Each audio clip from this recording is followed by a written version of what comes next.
Bismillahirrahmanirrahim. Alhamdulillahi rabbil alamin wassalatu wassalamu ala rasuli rabbil alamin Nabiyyina Muhammad ibn Abdullah wa ala alihi wa sahbihi wa man walah, amma ba'd. Sambungnya pelajaran kita dalam kitab Bahrul Madhi. Nama kitab dia Bahrul Madhi, Lautan Madu Ilmu. Kita masih lagi dalam babu ma ja'a fil ghusli minal janabah. Bab hukum yang berkaitan dengan mandi junub. Orang panggil mandi wajib, mandi hadas besar. Sambungnya kita hadis yang ke-89, masalah yang ke-398. Bab hal tanqudul mar'atu sya'raha 'indal ghusli.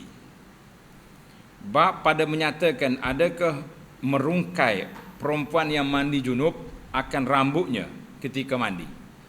Mana kalau orang perempuan ni ada sanggul, kalau dia nak mandi junub kena buka ke sanggul dia tu. Itu soalan dia. Maka telah dikeluarkan oleh Imam Tirmizi akan hadisnya demikian bunyinya. Tengok hadis 89. An Ummi Salamah radhiyallahu anha qalat, qultu ya Rasulullah, inni imra'atun ashuddu dhafra ra'si afa anquduhu li ghuslil janabati. Qala la, innama yakfiki an tahthina ala ra'siki thalatha hasayatin min ma'in thumma tufidina ala sa'iri jasadikil ma' fatathurin. Aw qala fa idza anti qad tatahharti. Maksudnya diriwayatkan daripada Ummu Salamah. Ummu Salamah ni isteri Nabi. Nama batang tubuhnya Hindun. Tulis. Para pelajar tulis. Hindun binti Umayyah bin Al-Mughirah bin Abdullah bin Makhzum. Dilahirkan pada 24 sebelum hijrah. Dia meninggal pada tahun 61 Hijri. 61 Hijri. Tengok dalam kitab kita ni, nama tubuh dia Hindun. Itu betul. Hindun binti Umayyah. Ada satu lagi atau apa nak baca tu? Dia tulis Ramkah. Ramkah atau Ramlah. Letak garisan di bawah. Ana cari dalam kitab, nama Ramkah tidak ada. Kata Al-Imam Az-Zahabi, Imam Az-Zahabi ni pakar dalam bidang sejarah dan juga hadis. Dia kata waqad wahima man sammaha Ramlah. Bukan Ramkah tu. Ramlah. Ini faedah kita tahqiq masalah ni. Masalah ni kita tengok sini, tak payah kita klik kita asal. Kita Arab. Dia kata Ramlah. Imam Zahabi kata wahima, maknanya satu kekeliruan bagi orang yang mengatakan nama dia Ramlah. Salah. Ramlah tu nama isteri Nabi juga, tapi gelarannya Ummu Habibah binti Abi Sufyan. Hadis dia yang kita tularkan, iaitulah hadis yang menyebut tentang 12 rakaat salat sunat rawatib tu. Jadi tulis itu nama tubuh dia Hindun binti Umayyah atau Ramlah. Ramlah tu tak tepi garisan di bawah, tapi tidak tepat. Yang mengatakan nama dia Ramlah, sebagaimana kata Imam Az-Zahabi. Kata di Ummu Salamah radhiyallahu anha, kataku bagi Rasulullah sallallahu alaihi wasallam bahwasanya saya seorang perempuan yang mengukuhkan dandan. Maknanya dia sanggul rambut dia tu, rambut kepala. Maka adakah aku rungkaikan, kena buka sanggul itu kerana mandi junub? Dia tanya Nabi sallallahu alaihi wasallam. Jawab Rasulullah sallallahu alaihi wasallam, tiada berhajat rungkai, tak perlu buka. Hanya sahaja memadai akan dikau cebok dengan tapak tangan, tuang atas kepala 3 cebok air. Mana kita ambil 3 kali cebok air tak atas kepala, biar masuk air itu di celah-celah rambut. Cukup dah, tak payah buka. Jika rata rambut, dan pangkal-pangkalnya dengan 3 kali cebok itu memadai. Adapun jikalau tiada rata maka tambah lagi. Tak cukup tak, kalau rambut dia kuat sikit, tak ada 3, 5. Dia nak angka witir. Kemudian tuangkan air atas sekalian tubuh engkau rata-rata, maka sucilah engkau, atau sabdanya sallallahu alaihi wasallam, maka kalau begitu engkau sungguhnya sucilah engkau. Kata Abu Isa At-Tirmizi, bermula hadis Ummu Salamah ini hadisun hasan lagi sahih. Para jemaah tanda hadis ini dikeluarkan oleh Imam Muslim. Hadis itu sahih, telah dikeluarkan oleh Imam Muslim, dan hadis Tirmizi ini juga telah ditashihkan oleh para pentahqiq hadis. Alhamdulillah. Masalah 399, mandi junub, berungkai rambut dan hukumnya. Mandi junub, rambut sanggul, macam mana hukum dia? Kata Abu Isa At-Tirmizi, dan bermula amal atas hadis, beramal dengan hadis ni, hadis Ummu Salamah ini, di sisi ahlul ilmi, mana kebanyakan ulamanya beramal dengan hadis ini, tak perlu buka sanggul. Bahawasanya perempuan apabila mandi junub ia, padahalnya tiada merungkai akan rambutnya, nascaya memadai akan dia yang demikian itu. Kemudian daripada bahawa menuang ia akan air atas kepalanya. Setelah kita tuang 3 kali, rambut itu kena air, cukup. Kata Imam Syafi'i rahimahullahu ta'ala, di dalam nama kitab dia, maka apabila adalah seorang perempuan yang punya rambut yang kukuh, maknanya kita sanggullah dia pintal, kukuh mana dia pintal rambut dia, dandan, maka tiadalah lazim atasnya merungkai akan dia pada mandi junub dan mandi haidnya, tak perlu buka. Kata Nawawi rahimahullahu ta'ala, bermula mazhab kita dan mazhab jumhur, mana majoriti ulama, bahawasanya rambut yang berdandan bagi orang yang mandi junub, apabila sampai air kepada sekalian rambutnya, luarnya dan dalamnya, zahirnya dan batinnya, dengan tiada berungkai, nascaya tiada wajib rungkainya, tak perlu kita buka. Ini orang perempuan lah tahu kena air ke tak kena air tu. Dan jika tiada sampai melainkan dengan rungkainya, wajiblah rungkainya kalau tak sampai. Dan bermula hadis Ummu Salamah yang diriwayatkan oleh Imam Syafi'i dalam hadis Ummu Salamah kita baca ni, dan diriwayat oleh Imam Muslim dalam sahihnya. Alhamdulillah, tuan syekh kita pun dia cek juga dalam Muslim ada. Maka hadis Ummu Salamah ni ditanggungkan dia atas bahawasanya adalah sampai air kepada sekalian bulunya dengan ketiadaan rungkai, tak perlu buka pintal, kerana bahawasanya menyampaikan air itu wajib. Dan dihikayatkan, ini pandangan yang kedua, pandangan lain, dihikayatkan daripada Ibrahim An-Nakhai, wajib merungkainya bagaimana sekalipun.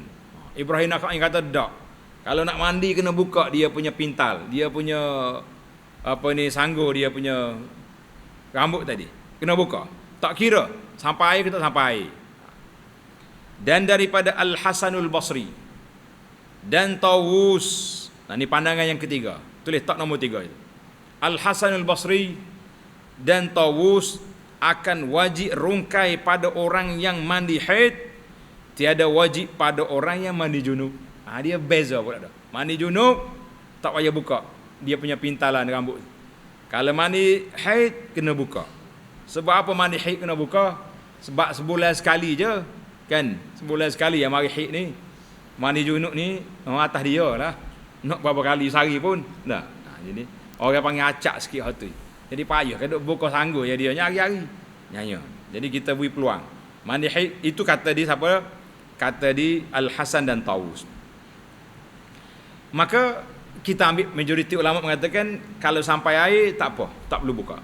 Alhamdulillah, itu satu kelonggaran. Tanda sini menarik kita ni.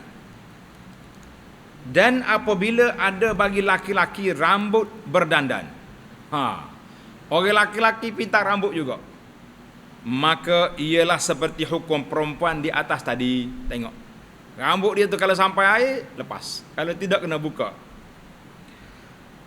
Habis kita. Masalah yang ke-400. Mandi junub menuang air di kepala. Kata Imam Syafi'i di dalam dan tiadalah aku menyukakan seorang meraup air, meraup mana cebok air, kurang daripada 3 kali tuangkan di atas kepala mandi junub. Aku tak suka. Dan aku sukakan bahawa menjerakkan, menjerak itu mana meratakan, ke pangkal-pangkal rambutnya hingga yakin ia akan air telah sampai kepada pangkal rambut itu dan kulitnya. Kena pasti betul-betul lah kan. Kata Imam Syafi'i, dan jika menuang seorang atas kepalanya sekali tuang yang yakin akan airnya telah mujarab ke pangkal dan ke atas rambut-rambutnya, atas rambutnya dan kulitnya, nescaya memadai dia. Kita yakin sekali cebok ya kena belakang, boleh. Dan yang demikian itu lebih banyak daripada 3 gayung yang memutuskan antara tiap-tiap gayung daripadanya. Mana kalau boleh jadi gayung tembok dia besar ni pakai bui sekaligus lalu. Boleh lah. Masalah 401. Mandi junub kepala botak. Ada juga ni. Mana kita baru lepas cukur. Baru sudah tahallul ni. Lagu mana agak?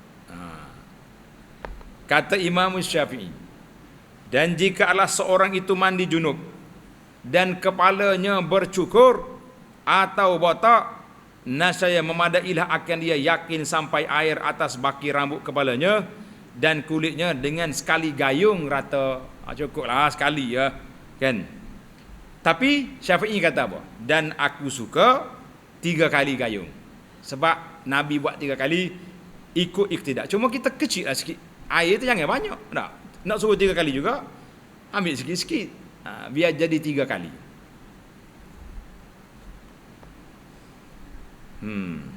Dan hanya saja menyuruh Nabi sallallahu alaihi wasallam akan isterinya Ummu Salamah seperti dalam hadis itu dengan 3 gayung bagi rambut dandan.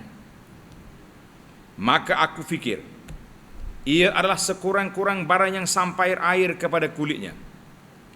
Dan adalah Nabi sallallahu alaihi wasallam mempunyai rambut yang hapus telinga. Rambut Nabi sampai sini. Dia panggil jumah sampai ke tengkok dia. Panjang rambut Nabi. Sampai telinga. Menggayung ia ke atasnya 3 kali. Maknanya Nabi buat 3 kali, rambut dia panjang. Cukuplah tu. Demikian itulah keadaan wuduknya. Seumur-umurnya 3 kali. Mana sepanjang hidup Nabi ni dia buat 3 kali. Kerana pilihannya 3 kali. Alhamdulillah. Itu sunnah lah tu jadi. Dan bermula sekali yang merata itu memadai pada mandi dan wudu, kerana jatuh nama mandi dan wudu apabila diyakinkan bahawasanya datang ia dan jerak itu makna rata ia atas rambutnya dan kulitnya.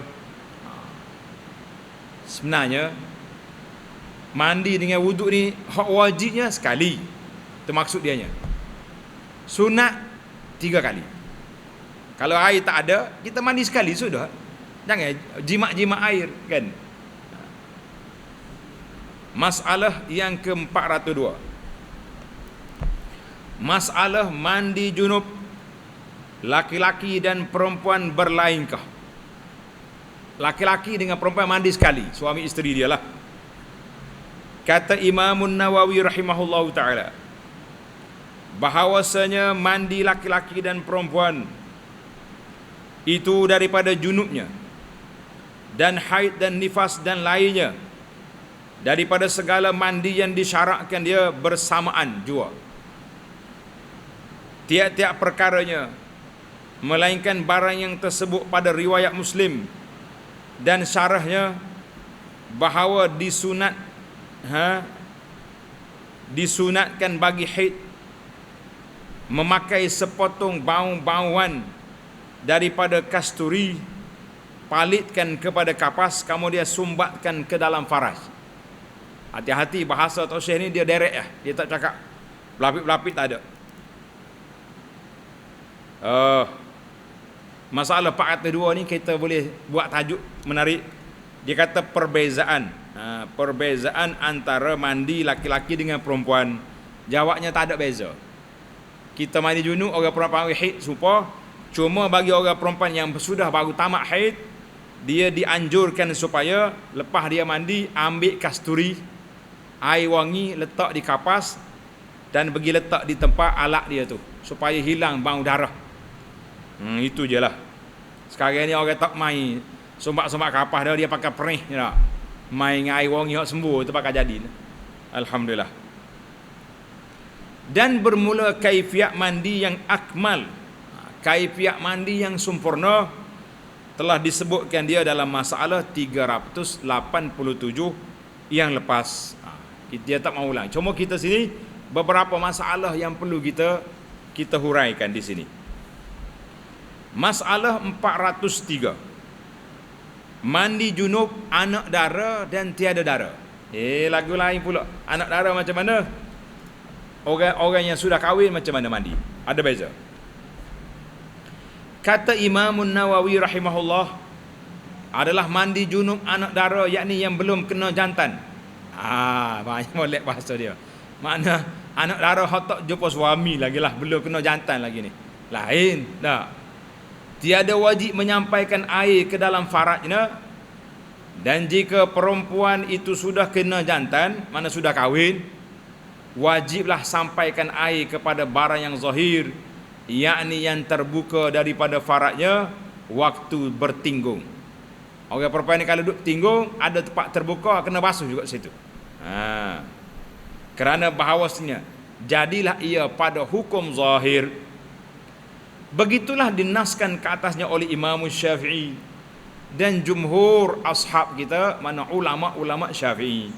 Kalau tak usah ni kata ashab kita tu maknanya ulama kita, ulama mazhab Syafi'i.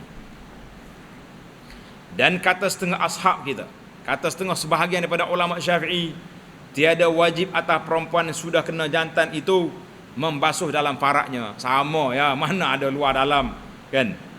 Dan kata setengah wajib yang demikian itu pada mandi haid dan nifas, dan tiada wajib pada mandi junub. Qala Nawawi, yang sahihnya ialah yang pertama. Mana pertama?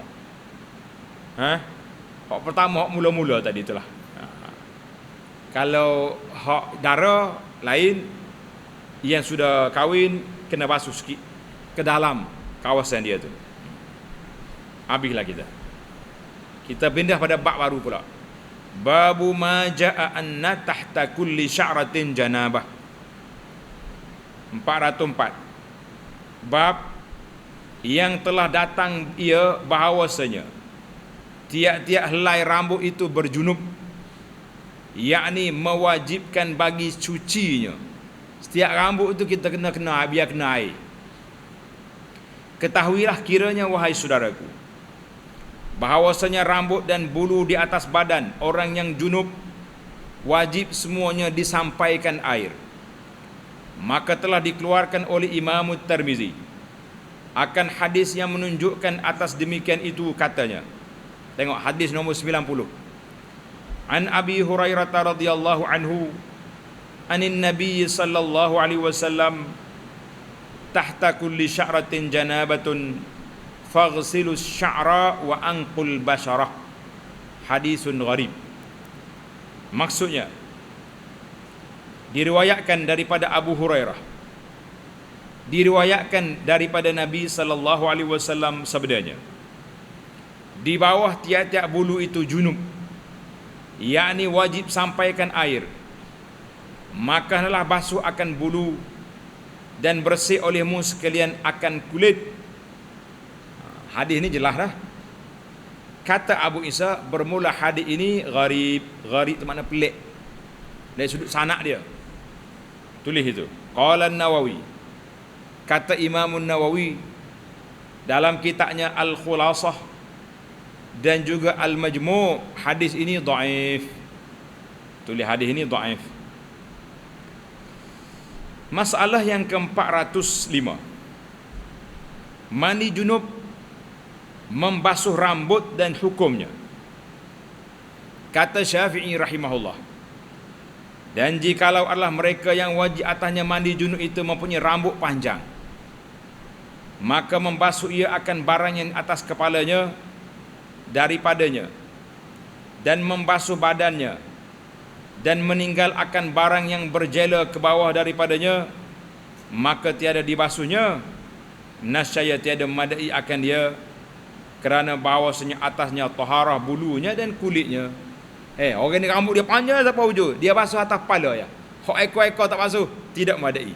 Kena basuh semua sekali dengan ekor-ekor rambut dia tu.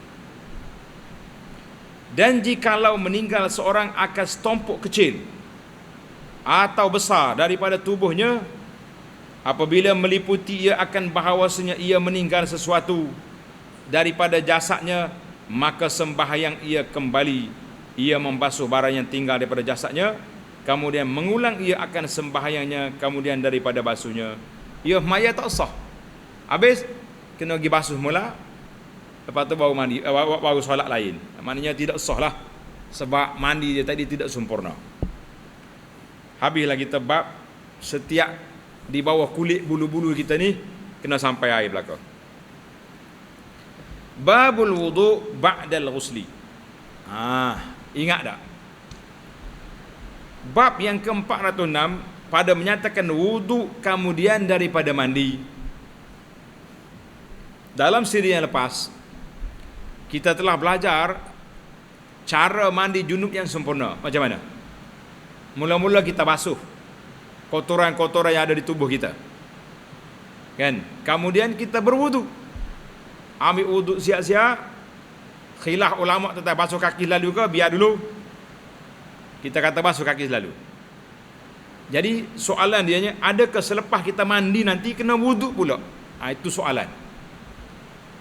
Ketahuilah, sekiranya wahai saudaraku, manakala sudah ada wuduk dalam masa mandi, maka tiadalah wuduk kemudian daripadanya lagi, yakni tiadalah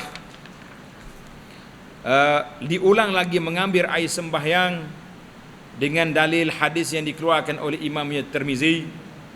Demikian bunyinya. Tengok hadis 91. An Aisyah radhiyallahu anha, anna an-nabiy sallallahu alaihi wasallam kana la yatawaddau ba'da al-ghusli. Hadisun hasanun sahih. Maksudnya diriwayatkan daripada Siti Aisyah radhiyallahu anha bahawasanya Nabi sallallahu alaihi wasallam ada ia tiada mengambil wudu kemudian daripada mandi. Maknanya kita mandi hadas sudah tu tak payah wudu dah. Kata Abu Isa, bermula hadis ini ialah hadisun hasan lagi sahih, dan ia juga telah dinilai sahih oleh para ulama yang mengkaji. Jadi tak payah ambil wudu dua kali, kan? Tengok hadis 407, masalah 407. Masalah mandi junub dan wudu kemudian daripadanya. Lepas kita mandi ambil wudu pula. Kata Abu Isa At-Tirmizi, dan ialah yakni sebagai hadis yang ke dalam masalah 406 itulah perkataan, mana pandangan yang ketiadaan seorang daripada sahabat Nabi sallallahu alaihi wasallam. Maknanya ramai di kalangan sahabat yang berpandangan sudah mandi junub tak payah ambil wudu, dan tabi'in bahawasanya tiada mengambil air sembahyang lagi kemudian daripada mandi. Sudah mandi bol ambil wudu pula nya, buat ugi air, kan?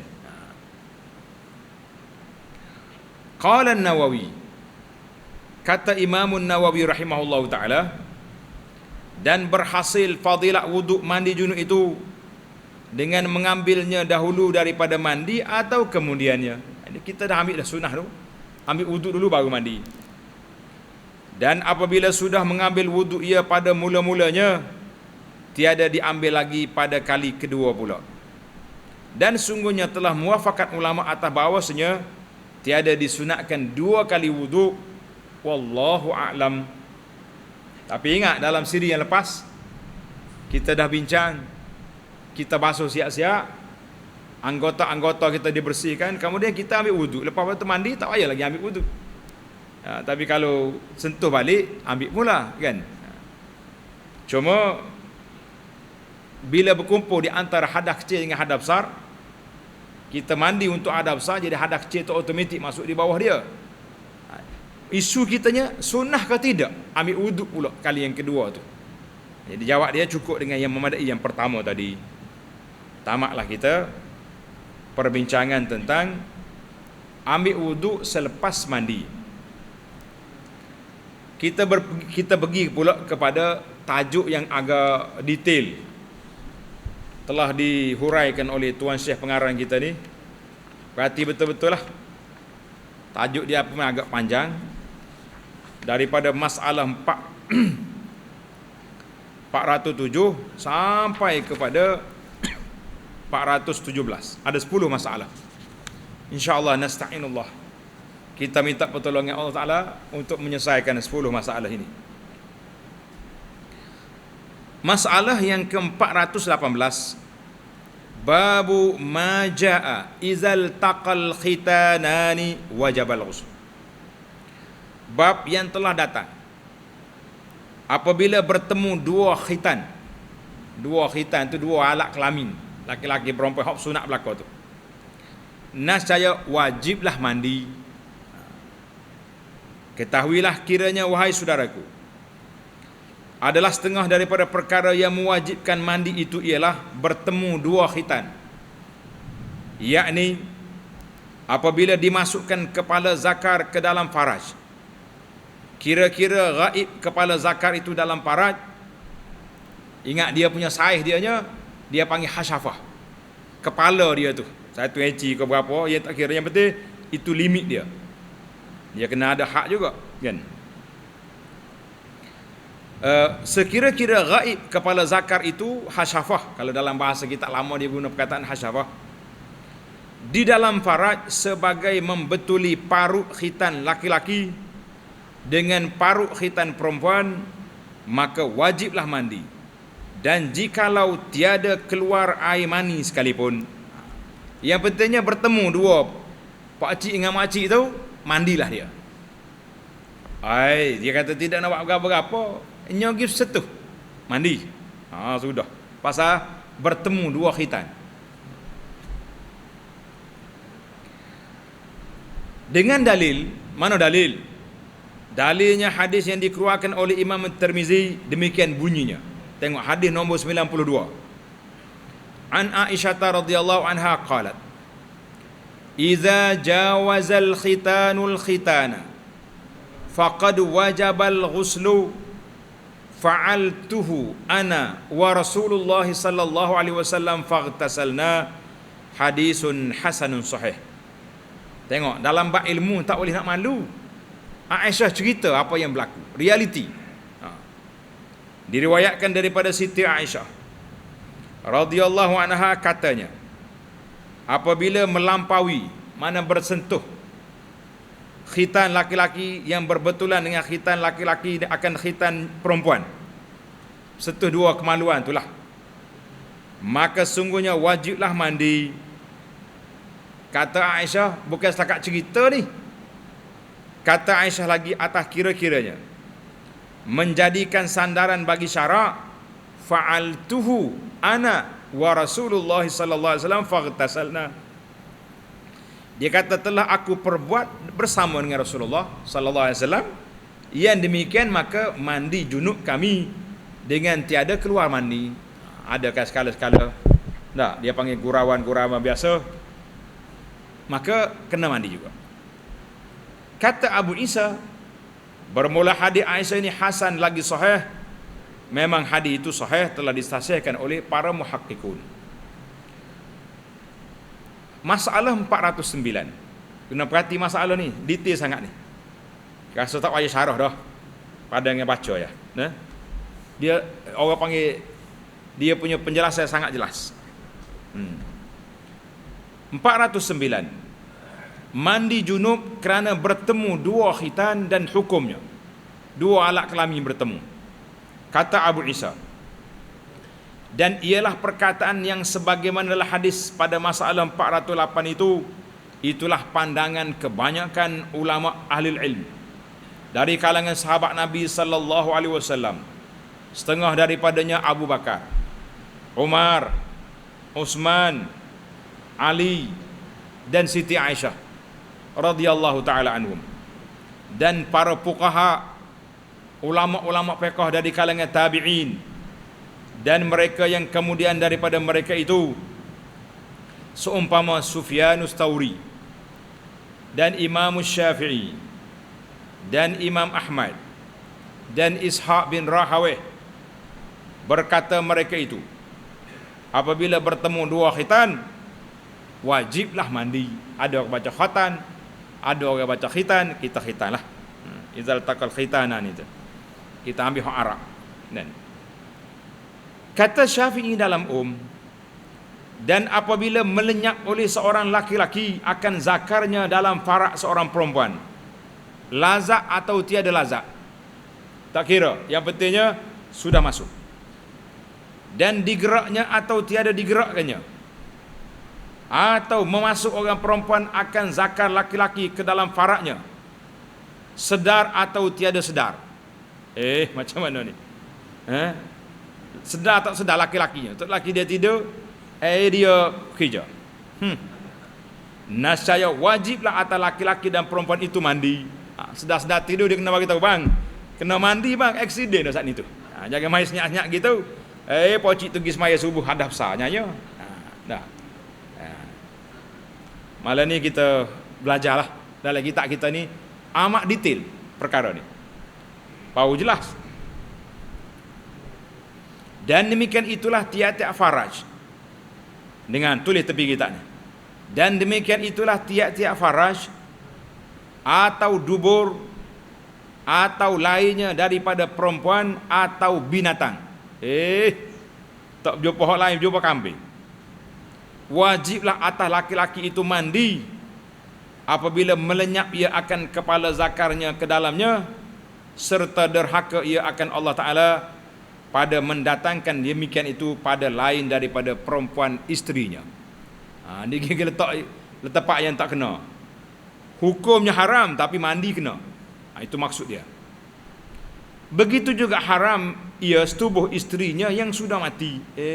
Na'udzubillah. Tak habis lagi. Dan juga diharamkan atas laki-laki mengerjakan dubur isterinya di sisi kami. Maknanya pandangan ulama kita ni haram suami pergi lewat isteri dia. Walaupun bini dia tak boleh buat. Allah bagi lorong depan, kamu pergi ke belakangnya. Ni ada setengah orang kata isteri dia pun bukan tempat dia situ tu. Tu tempat keluar, bukan tempat masuk. Kan? Begitu juga haram ia setubuh isterinya yang telah mati. Ni awak ucap selamat tinggal ke dia. Kamu pula tu. Kau itu kerah kekun dah. Dia laginya proses. Masya Allah, tabarakallah. Ini hukum. InsyaAllah tak berlaku lah ni. Ada cerita. Kan panjang pula ni. Dia panggil cerita Ibnul Mayyit. Masyhur dalam kitab-kitab Nahwu. Ibnul Mayyit. Jadi ahli lughah dia ni. Terkenal. Nama dia anak mayat. Cerita semula lah anak mayat ni. Kita baca kitab dong lah ni. Masalah 410. Mandi junub kerana tapak tangan. Tak jumpa hak lain. Pakai tanya sendiri. Kata Imam Syafi'i, dan jikalau mencari helah, mengeluarkan mani dengan tapak tangan, maka tiada keluar mani. Dia duk gosok-gosok tak jadi. Nascaya tiada wajib mandi kerana tapak tangan itu bukannya faraj. Dia naknya faraj. Tak kira lah hak menata ke orang, kan. Kata Imam Syafi'i, dikalau disorongkannya zakarnya ke celah-celah mana-mana tubuh isterinya, lain daripada dilenyapkannya ke dalam faradnya, dan tiada keluar mani, nascaya tiada mewajibkan demikian itu oleh mandi. Tak kira lah isteri dia mari haid lah contohnya, dia duduk mengamuk kok dia tak celah mana-mana, buat lepas orang panggil lepas begitulah, tapi tak keluar mandi, tak wajib mandi. Dan tiada kami wajibkan mandi itu melainkan bahawa diraibkannya dalam farak sendirinya atau dubur. Maka adapun mulut, maka adapun mulut atau lain daripada itu daripada jasadnya, maka tiada mewajibkan mandi apabila tiada terbit mani. Masya Allah. Jadi hukum ni tak payah kita tanya ustaz dah. Nak tanya malu pakai cerita, pakai baca kitab ni. Ya, hak mulut tak kira. Orang tak panggil farak, mulut orang panggil itu. Masalah 411. Bertemu dua khitan dan makna hadisnya. Apa makna? Izal taqal khitanan. Apabila bertemu dua khitan. Apa dia maksud dia tu? Kata Imam Nawawi, dan bermula makna hadis dalam masalah 408 itu ialah bahawasanya wajib mandi junub itu tiada terhenti ia atas keluar mani, bahkan melenyapkan kepala zakar dalam faraj, wajiblah mandi atas laki-laki dan perempuan. Asal lenyap mandi. Maka ini tiada khilaf padanya pada hari ini. Tak ada ulama khilaf. Ia juga ada khilaf setengah sahabat dengan setengah mereka, yang kemudian daripada mereka itu kemudiannya telah tersimpul ijma'. Adalah di kalangan awal dulu. Dia kata innamal ma'u minal ma'. Ini yang kita akan baca dalam bab yang akan datang. Innamal ma'u minal ma'. Air maknanya mandi itu apabila keluarnya air. Jadi kalau sentuh saja tak keluar air, tak mandi, itu peringkat awal. Tapi oleh kerana hadis Ummu Salamah ni, hadis Aisyah ni, iza jawazal khitam, bila bertemunya dua tu mandi, tak kira keluar mani ataupun tidak. Jelaslah tu. Kata ashab kita, ulama Syafi'i kata, dan jikalau melenyap seorang akan kepala zakarnya dalam dubur isterinya atau dubur laki-laki, bahasa jenis LGBT ni kakak ni, atau di dalam faraj binatang atau duburnya, nescaya wajiblah mandi, sama ada yang kena masuk itu hidup atau mati. Subhanallah. Besar atau kecil.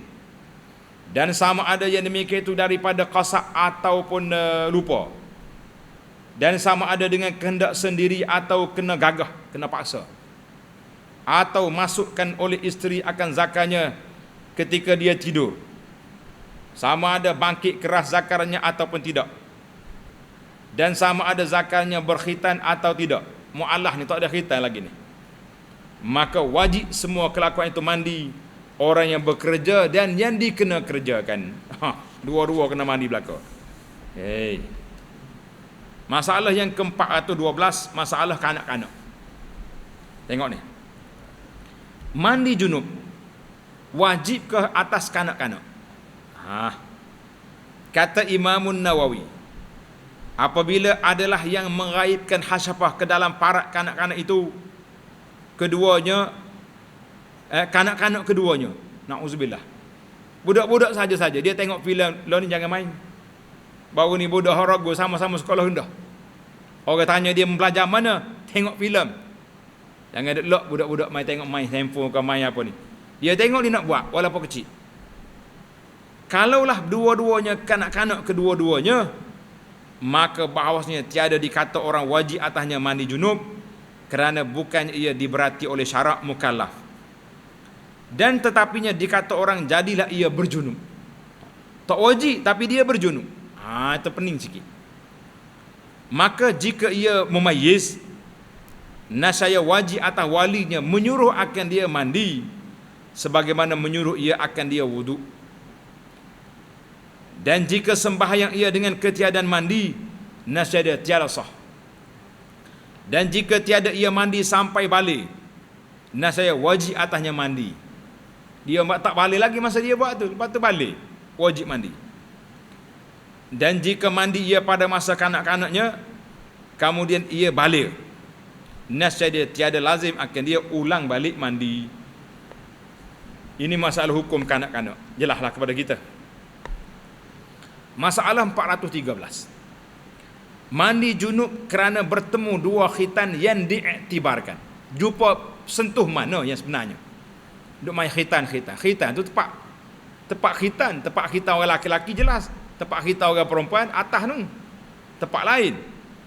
Kata Nawawi rahimahullah, Telah berkata ashab kita ulama Syafi'i, dan bermula yang diiktibarkan pada jima' dengan sebab melenyapkan kepala zakar itu ialah daripada yang sahih zakar dengan ittifaq. Maka apabila melenyap ia akan dia dengan sempurnanya, nasaya bergantung dengan dia sekalian hukum mandi, hukum zina kalau dia berzina dan macam-macam lagi. Dan tiada disyaratkan lenyap sekalian zakar dengan ittifaq, bukan semua. Dan jikalau melenyap seorang akan setengah kepala zakar, nasaya tiada takluk dengan dia sesuatu daripada segala hukum dengan ittifaq, melainkan wajah yang syaz, mana pandangan yang ganjil, yang menyebutkan dia oleh ulama kita bahawasanya hukumnya sebagai hukum melenyapkan jua. Maka wajah ini tiada betul dan tiada diakui orang dan ditinggalkan dia. Maknanya maksud dia naknya sekadar hasyafah lah, tenggelam sekadar hasyafah tu, kepala dia tu. Kalau setengah tak kira lagi. Masalah 414. Mandi junub sebab jima' zakar kudung. Putus kerak. Kata Imam Nawawi rahimahullah, maka apabila seorang jima' dengan zakar kudung, maka padanya tafsir. Tinggal banyak mana lagi? Lihatlah, jika baki daripada zakar itu ketiadaan sekadar kepala zakar hasyafah, tiadalah takluk dengan dia suatu daripada segala hukum. Dan jika adalah tinggal itu qadar hasyafah, maka dikirakan dia. Bergantunglah segala hukum dengan sebab melenyapkan dengannya dengan sempurnanya. Dan jika adalah ia yang lebih atas qadar hasyafah, maka padanya dua wajah yang masyhur bagi ashab kita. Bermula yang lebih asahnya, bahawanya segala hukum takluk ia dengan qadar hasyafah daripadanya, dan yang keduanya tiada takluk sesuatu daripada segala hukum melenyapkan sekalian yang baki. Wallahu a'lam. Yang kiranya sekadar hak dia nak je, sekadar minima dia tu. Masalah yang ke-415, mandi junub jima' zakar yang berbalut. Ya. Macam mananya balut pula ni. Macam-macam. Kalau hari ni enggak pakai stocking lah. Nah. Orang panggil pakai kondom untuk pakai stocking. Macam mana hukum dia? Kata Imam Nawawi rahimahullah, dan jikalau membalut seorang atas zakarnya dengan perca kain dan memasukkan dalam farak perempuan, maka padanya tiga wajah, mana tiga pandangan bagi ashab kita. Yang sahih daripadanya dan yang masyhur bahawasanya wajib atas keduanya mandi. Tak kira pakai stocking ke pakai kondom ke, kena mandi. Dan yang kedua tiada wajib, kerana bahawasanya ia memasukkan dalam perca, tak sentuh dengan alat dia, sentuh dengan stocking. Dan ketiganya, jika alah perca itu tebal sekira menegahkan sampai lazak dan basah parak itu, nasyaya tiada wajib, ia akan mandi. Dan jika tiada demikian, nasyaya wajib. Dalam masalah pakai balutan ini, kita berpegang dengan pendapat yang pertama, kena mandi.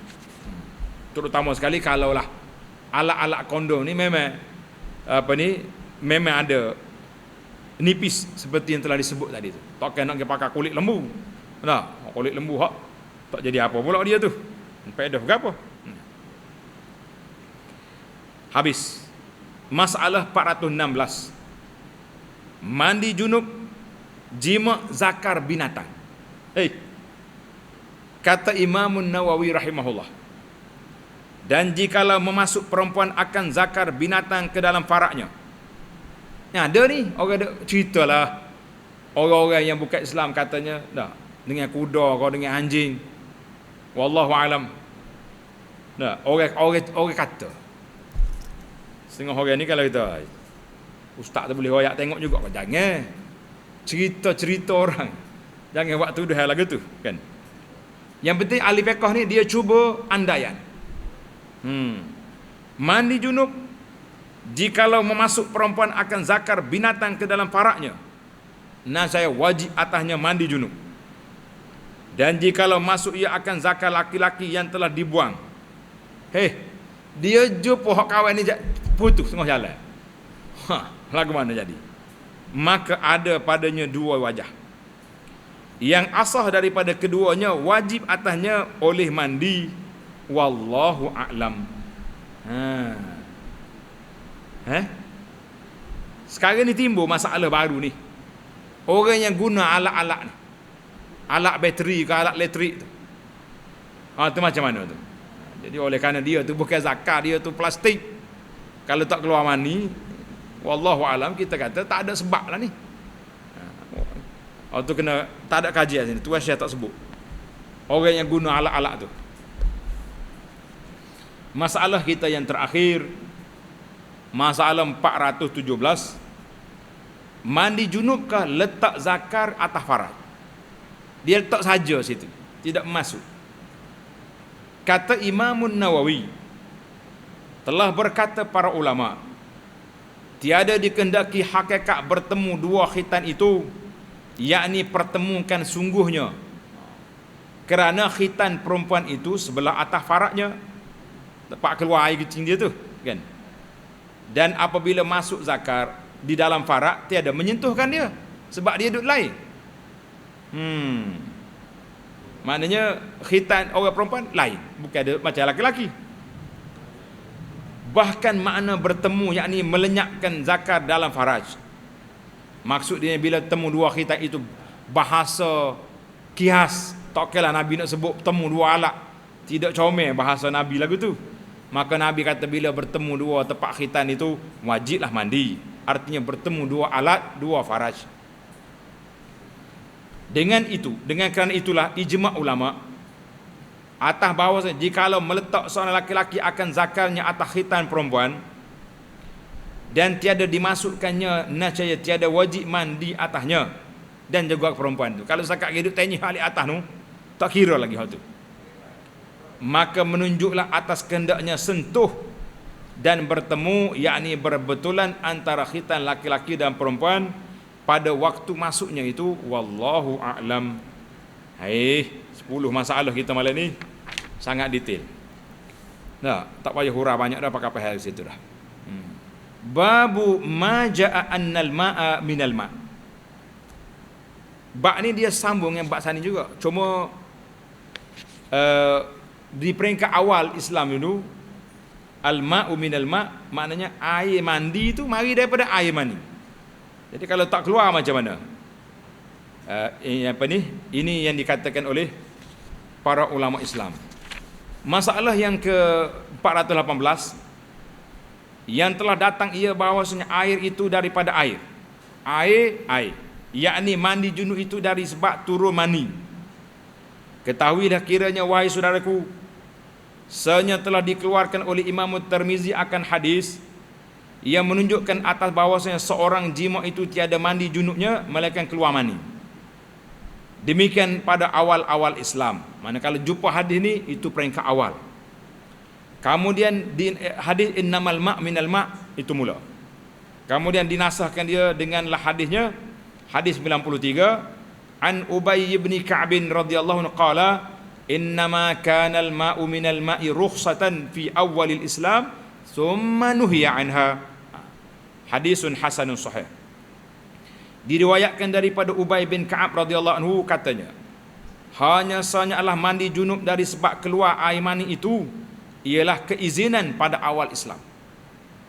Kemudian ditegahkan daripadanya, tak kiralah keluar tak keluar, yakni tiada dibenarkan demikian. Bahkan apabila masuk sahaja kepala zakar ke dalam faraj, maka wajiblah mandi atas keduanya.